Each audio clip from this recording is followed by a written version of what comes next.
नमस्कार दोस्तों, कैसे हो आप सब। तो आज के इस वीडियो में हम लोग बात करने वाले हैं कि जब भी आप कोई पुराना लैपटॉप लेते हैं तो किन किन चीज़ों को ध्यान से चेक करना चाहिए। अगर आप भी कोई पुराना लैपटॉप लेने की सोच रहे हैं तो ये वीडियो ज़रूर पूरा देखिएगा। ये वीडियो पूरा देखने के बाद ही कोई भी पुराना लैपटॉप लेने का सोचेगा। तो आज के इस वीडियो में मैं आपको बताऊंगा कि एक पुराना लैपटॉप खरीदने से पहले क्या क्या चीज़ आपको चेक करनी चाहिए। आगे बढ़ने से पहले अगर आप इस चैनल पे नए हैं तो ऐसे ही नए वीडियोस के लिए इस चैनल को सब्सक्राइब जरूर कर ले। वीडियो पसंद आएगा तो लाइक जरूर कर दीजिएगा। तो चलिए दोस्तों, बिना कुछ वक्त गवाए शुरू करते हैं।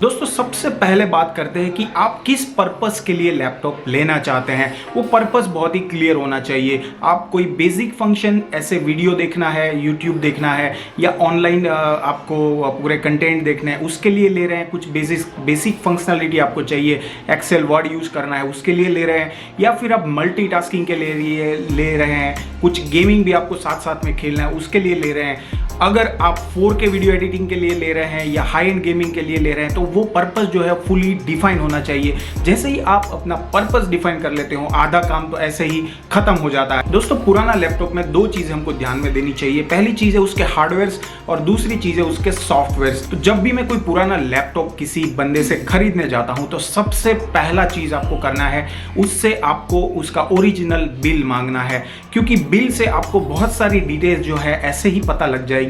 बिल के अंदर बहुत सारे सीरियल नंबर लिखे रहेंगे। बिल्स के अंदर बैटरी का सीरियल नंबर, आपका लैपटॉप का सीरियल नंबर, आपके कई पार्ट्स के सीरियल नंबर लिखे रहते हैं। तो उससे आप वेरीफाई कर सकते हैं कि ये इसमें जो हार्डवेयर बैटरी है या कोई अदर्स पार्ट्स है उसके सीरियल नंबर आपके ओरिजिनल बिल से मैच हो रहे हैं कि नहीं है। आपको ये भी पता चल जाएगा कि वो पार्ट्स ओरिजिनल है या डुप्लीकेट है। तो ये बहुत ही ध्यान देने वाली बात है। जब भी आप कोई लैपटॉप लेते हैं तो बिल जरूर मांगिए। ओरिजिनल बिल आप अपने पास रखिए और उससे पूरी चीज़ें जो है वेरीफाई कर लीजिए।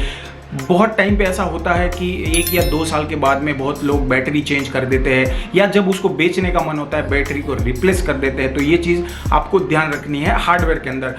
ये वेरिफिकेशन के बाद में दूसरा जो पॉइंट है वो है इसका जो कीबोर्ड है। ये बहुत ही इंपॉर्टेंट है क्योंकि कीबोर्ड से ही आप पूरा डेटा एंट्री करने वाले हैं। इसके अंदर में सारे कमांड कीवर्ड की मदद से ही, कीबोर्ड की मदद से ही देने वाले हैं। तो कीबोर्ड में आपको ये चेक करना है, लैपटॉप को खोल के सारी कीज़ को 1 बाय 1 आपको सिलेक्ट करके चेक करना है सारी कीज़ चल रही है कि नहीं चल रही है। अगर 1 या 2 की भी इसमें चल नहीं रही है, कॉम्प्रोमाइज़ मत करिए, क्योंकि ये पूरा कीबोर्ड आपको चेंज करना पड़ेगा। इसका पूरा कीबोर्ड का जो ओरिजिनल अगर आप लेने जाओगे तो कम से कम 3 से 4 हज़ार रुपये का पड़ेगा। अगर आप डुप्लीकेट भी डलवाओगे तो आपको मिनिमम 1000 से 1500 रुपये का खर्चा आएगा। इसके साथ में जो सेकंड चीज़ बहुत ही इंपॉर्टेंट है वो है इसके जो पोर्ट्स है। जितने भी पोर्ट्स आपको साइड में दिख रहे हैं, सारे पोर्ट्स जो है बहुत ही इंपॉर्टेंट है। एक एक पोर्ट्स को आपको चेक करना है कि ये सारे पोर्ट्स चल रहे हैं कि नहीं है। चाहे वो आपका हेडफोन का पॉइंट है, चाहे आपका USB का पॉइंट है, USB 3.0 है कि नहीं है, उसके अंदर USB 2.0 चल रहा है कि नहीं, HDMI चल रहा है कि नहीं है। सारे पोर्ट्स 1 बाय 1 चेक कर लीजिए। कार्ड रीडर का ऑप्शन है कि नहीं, अगर है तो कार्ड रीडर डाल के भी चेक कर लीजिए। कार्ड डाल के भी ये वो प्रोसेसिंग में है, चल रहा है कि नहीं चल रहा है। तो सेकंड चीज़ आपको ये। अब तीसरी बात जो इसमें चेक करनी है वो है इसकी स्क्रीन। तो इसमें स्क्रीन में काफ़ी यूज़ के बाद में इसमें डेड पिक्सल बन जाते हैं।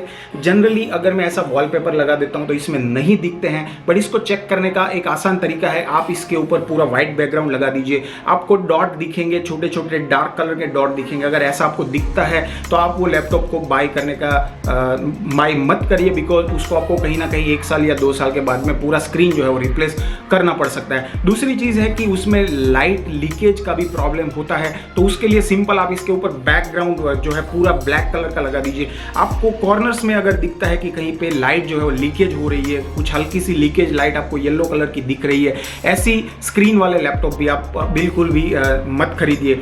यहाँ पे थर्ड थिंग जो आपको देखनी है वो है इसका जो फ्लिप है। ये फ्लिप भी आपको एक बार देखना है। ये लीड अगर आपको थोड़ी सी लूज लग रही है तो आपको ये ध्यान देना चाहिए कि आपको कहीं ना कहीं इसका जो ग्रिप है वो चला गया है और आपको फ्यूचर में इसको भी चेंज करना पड़ सकता है। इसके साथ में जब आप इसको प्रेस करते हैं, ऐसा फ्लिप करते हैं, कोई आवाज़ आ रहा है कि नहीं वो भी आप एक बार चेक करिए।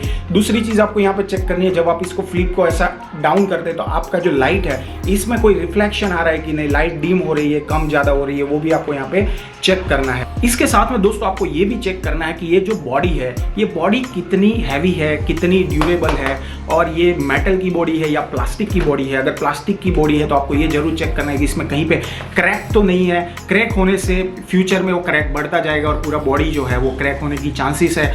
इसके साथ में आपको ये भी देखना है कि आप जब टाइप करते हैं ये स्क्रीन हिल रही है कि नहीं है, और इसको आप इजीली ट्रैवल में कैरी कर सकते हैं कि नहीं है, कहीं ये टूट तो नहीं जाएगा, ब्रेक तो नहीं हो जाएगा, फ्रेजाइल जैसा नहीं है। तो आपको ये सारी चीज़ें एक लैपटॉप लेने के टाइम पे ये भी हार्डवेयर पूरा आपको सारे साइड से चेक करना है। इसके साथ में जो कोई नहीं बताएगा वो चीज़ आपको बताता हूँ, इसमें आपको वेंटिलेशन जो है वो जरूर देखना है। वेंटिलेशन का जो पोर्ट है वो प्रॉपर है कि नहीं है, पूरे बॉटम में है या साइड में भी कोई दिया हुआ है, क्योंकि वेंटिलेशन का जो एग्जिट है वो अगर प्रॉपर पॉइंट पे नहीं होगा तो आपका लैपटॉप जो है वो हीट करने लगेगा और साथ में वो हैंग होने लगेगा। ये मैंने करीबन 3 लैपटॉप में मैंने फेस किया है। इसके साथ में मुझे एडिशनल फ़ैन लगाना पड़ा है, तो ये आप ज़रूर चेक कर लीजिए। आप अगर आपको मैं दिखाऊं तो यहाँ पे आप देख सकते हैं बॉटम के अंदर यहाँ पे पूरा जो वेंटिलेशन एग्जिट है वो यहाँ पे दिया हुआ है, बट यहाँ पे साइड में कहीं पे दिया नहीं है। तो आप इसको चला के एक बार ज़रूर देख लीजिए कि इसका जो फ़ैन स्पीड है 1 घंटा चलाइए और साथ में देख लीजिए कि 1 घंटे के बाद इसमें कितना हीट होता है। इसके साथ में इसका जो परफॉर्मेंस है उस पर कितना असर पड़ता है। अभी इसके बाद में बात करते हैं बैटरी की। तो बैटरी भी यहाँ पे इंपॉर्टेंट है। बैटरी को टेस्ट करने का एक ही ज़रिया है, वो ये है कि आप इसको सबसे पहले फुल चार्ज कर लीजिए। इसके बाद में आप देखिए फुल चार्ज करने के बाद में प्लग हटा लीजिए और कितना देर तक वो चलती है। पूरा वीडियो चलाइए या अलग अलग एंगल से उसको टेस्ट करिए, आपको पता चल जाएगा कि बैटरी की लाइफ कैसी है, बैटरी का परफॉर्मेंस कैसा है। आपको ये भी पता चल जाएगा कि अगले 1 महीना या 6 महीने के अंदर मुझे ये रिप्लेस करनी पड़ेगी कि नहीं। अब दोस्तों 5वीं बात जो चेक करनी है वो है इसका टच पैड। टच पैड को पूरी तरीके से आप चेक कर लीजिए टाइपिंग करके, और इसमें सारी जो कीज है वो फंक्शनल है कि नहीं है। इसके साथ में टच पैड जो है पूरा वर्किंग है कि नहीं है, क्योंकि अगर ये टच पैड खराब है तो आपको अगर इसको रिप्लेस करना है, ओरिजिनल बहुत ही महंगा आता है, 3 से 4 हज़ार रुपये का खर्चा हो जाएगा। अगर डुप्लीकेट भी खरीदने जाएंगे तो 1 से 1.5 हज़ार रुपये का खर्चा जाएगा, बट उतना परफॉर्मेंस आपको नहीं मिलेगा ओरिजिनल जितना। तो ये सारी चीज़ें आपको हार्डवेयर के अंदर चेक करनी है। अभी हम लोग बात करेंगे कि सॉफ्टवेयर के अंदर आपको क्या क्या चीज़ चेक करनी है। सॉफ्टवेयर के अंदर दोस्तों सबसे पहली चीज़ है वो है ऑपरेटिंग सिस्टम। विंडोज़ बेस है, डोस बेस है या कोई अदर प्लेटफॉर्म है। तो यहाँ पे जनरली लोग विंडोज़ बेस ज़्यादा पसंद करते हैं, डोस बेस ज़्यादा पसंद करते हैं। तो आप उसमें ये देख लीजिए कि उसका जो वर्जन है वो कितना पुराना है। मिनिमम आप 7 से ऊपर का ही वर्जन खरीदिएगा। इसके साथ में आपको ये भी देखना है कि उसका जो विंडोज़ है वो रजिस्टर्ड है कि नहीं है, पायरेटेड तो आपको नहीं दे दिया है। अगर साथ में उसके पास में ओरिजिनल सीडीज उसको साथ में मिली है तो वो भी आप उसके साथ में आपके पुराने लैपटॉप के साथ में उसको लेने की कोशिश करिए, उससे निकलवाने की कोशिश करिए। इसके साथ में दोस्तों ड्राइवर्स जो है वो भी आप उससे लेने की कोशिश करिए। अगर सीडी है तो आप सीडी उससे पूरी ले लीजिए विंडोज़ की और ड्राइवर्स। अब दोस्तों बात करते हैं रैम की। तो रैम में आपको खास ये ध्यान रखना है कि आपका यूज़ किस हिसाब से है। सबसे पहली चीज़ है रैम अगर आपको 4 GB या 8 GB की भी मिलती है, बट आपको ये ध्यान रखना है कि आपका यूज़ किस हिसाब से, आपको 2 साल के बाद में उसमें अगर हाई एंड यूज़ है कि नहीं है, या फिर आप वो लैपटॉप खरीद रहे हैं उसके बाद में आपको रैम अपग्रेड कराने की पॉसिबिलिटी है कि नहीं है। क्योंकि बहुत सारे लैपटॉप में एक्सपांडेबल रैम का स्लॉट नहीं आता है, तो अगर आपको उसमें रैम एक्सपांड करानी है तो आप उसको एक बार उसका मॉडल नंबर देख के आप किसी भी शॉप ओनर से आप एक बार पूछ लीजिए कंप्यूटर की दुकान पे कि इसको अपग्रेड करा सकते हैं कि नहीं, इसमें एडिशनल स्लॉट है कि नहीं रैम बढ़ाने के लिए। साथ साथ में दोस्तों ये भी देखिए कि अगर आपको ग्राफिक्स कार्ड की जरूरत है तो आपका पुराना जो लैपटॉप आप खरीद रहे हैं उसमें ग्राफिक्स कार्ड इनबिल्ट है कि नहीं है। आप अगर उसमें ग्राफिक्स कार्ड नहीं है तो आप बाद में डलवा नहीं सकते, उसमें एक एडिशनल स्लॉट की जरूरत पड़ती है। तो आपका रिक्वायरमेंट के हिसाब से वो भी आप चेक जरूर कर लीजिएगा। अब दोस्तों सबसे इंपॉर्टेंट बात है जो है कंप्यूटर का हार्ड यानी कि प्रोसेसर। तो प्रोसेसर यहाँ पे बहुत ही इंपॉर्टेंट रोल प्ले करेगा आपकी डेली टास्क या आपकी जो भी एक्टिविटीज़ के लिए आप लैपटॉप ले रहे हैं। तो यहाँ पे मेनली इंटेल के अगर प्रोसेसर की बात करें i3, i5, i7 and i9, तो यहाँ पे सबसे लेटेस्ट आज की डेट में i9 है। तो यहाँ पे सिर्फ अगर हम लोग वर्जन की बात करें i3, i5, i7, i9 की, तो यहाँ पे बहुत लोग बोलते हैं कि मैंने i5 15,000 में खरीदा है और तूने i3 12,000 में खरीदा है, i3 16,000 में खरीदा, तूने ज़्यादा पैसा दिया। तो ये बिल्कुल भी मैटर नहीं करता। आपको ध्यान क्या रखना है, उसका जो जनरेशन है वो ध्यान रखना है। i3 में अगर आपको 7th जनरेशन मिल रहा है, वो i5 का 3rd जनरेशन से बहुत ही अच्छा है। उसकी स्पीड कहीं ना कहीं आपको सेम देखने को मिल जाती है। अब यहाँ पे ये बात करते हैं कि किसको क्या लेना चाहिए, आपका यूज़ के हिसाब से आपको कौन सा जनरेशन लेना चाहिए। तो दोस्तों सिंपल बात है, अगर आपका बेसिक रिक्वायरमेंट है, आपका सिंपल वीडियो एडिटिंग या हाई एंड गेमिंग जैसा कोई रिक्वायरमेंट नहीं है, आपको सिंपल बेसिक्स रिक्वायरमेंट में जैसे आपको वीडियोस देखना है, आपको डॉक्यूमेंट्स, एक्सेल शीट वगैरह वही सब यूज़ करने हैं, कुछ लो एंड सॉफ्टवेयर यूज़ करने हैं, तो आपको i3 प्रोसेसर में जाना चाहिए। i3 प्रोसेसर में मिनिमम आपको 4 GB की रैम चाहिए। तो जनरली ये कॉम्बिनेशन है, आपको उसमें 8 GB की रैम की जरूरत नहीं है, क्योंकि उसका जो प्रोसेसर है उसके लिए डिज़ाइन ही नहीं है। इसके बाद अगर बात करें i5 प्रोसेसर की, तो i5 mid level video editing के लिए है, और इसके साथ साथ में आप कुछ गेम्स खेल सकते हैं और मल्टीटास्किंग कर सकते हैं। तो ये बेसिकली मल्टीटास्किंग के लिए i5 प्रोसेसर, इसमें मिनिमम आपको 8 GB की रैम की जरूरत पड़ेगी। इसके साथ में i7 और i9 की बात करें, यहाँ पे आपको 16 GB और 32 GB रैम की जरूरत पड़ेगी।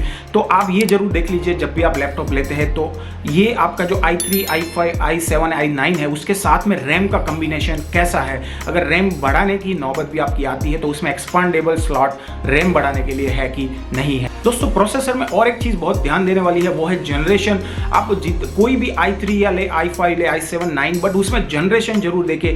तो आप जितना हो सके उतना लेटेस्ट जनरेशन का प्रोसेसर ले, उससे आपको काफ़ी अच्छा स्पीड मिलेगा लैपटॉप के अंदर, और काफ़ी आपका जो काम है वो काफ़ी इजीली हो जाएगा, कहीं पे आपका लैपटॉप हैंग नहीं हो। अब दोस्तों बात करते हैं हार्ड डिस्क की। तो हार्ड डिस्क आपको कितनी लेनी चाहिए उसका कोई ऐसा थंब रूल नहीं है, बट वो डिपेंड करता है कि आपका स्टोरेज किस हिसाब से है। बट यहाँ पे मैं एक चीज़ रिकमेंड करूँगा, आप HDD ड्राइव अगर लेते हैं तो मिनिमम आप 512 GB की ले सकते हैं या 1 TB की ले सकते हैं, बट साथ में आप SSD जरूर रिकमेंड करिए। अगर आप कोई पुराना लैपटॉप ले रहे हैं और उसमें अगर 1-2 हज़ार रुपये ज़्यादा डाल के आपको SSD मिल रही है 256 GB की, मिनिमम 256 GB की, तो वो आप जरूर कंसीडर करें, क्योंकि SSD होने से आपकी जो कॉपिंग स्पीड है, आपकी जो डेटा ट्रांसफ़र स्पीड है, बहुत ही फास्ट हो जाती है। अगर आप वीडियो एडिटिंग करते हैं या आप गेमिंग खेलते हैं, SSD जो है वो सुपर आपका जो एक्सपीरियंस है उसको सुपर स्पीड बना देगी, सुपर स्पीडी बना देगी। तो ये जरूर ध्यान रखिए कि जब आप हार्ड डिस्क लेते हैं तो SSD जरूर रिकमेंड